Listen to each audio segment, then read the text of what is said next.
কথা পাতি থাকোঁতে তেলে লিক হৈ গ'ল আমাৰ 350 পূৰণ 30 হিচাপ কৰ। নমস্কাৰ বন্ধুসকল, মোৰ আন এটা ভিডিঅ'লৈ আপোনালোকক স্বাগতম। আজি যিহেতু শুক্ৰবাৰ, মই আজি চশমা পিন্ধি ভিডিঅ' বনাম। ক'ব আপোনালোক কেনে লাগছে মোক চশমাযোৰ পিন্ধি, ভাল দেখে নে নেদেখে।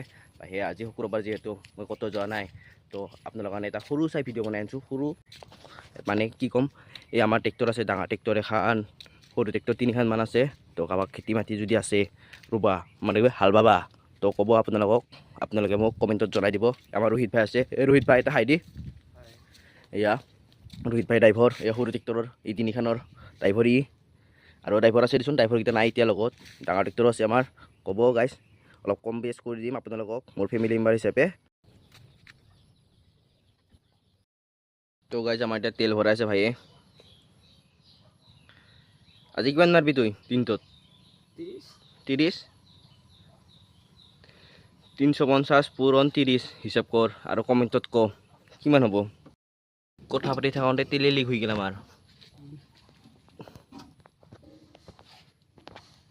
ওলাইছি এতিয়া কামত হাই দে এটা দে আপি মাৰচোন এটা ৰেষ্ট দি ষ্টাৰ্ট দি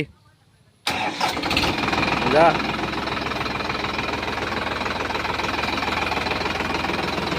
বাই বাই, টাটা, ভালকে যাবি। তো গাইজ ভিডিঅ'টো এইখিনিতে কৰিছোঁ আজিলৈ, বাই বাই।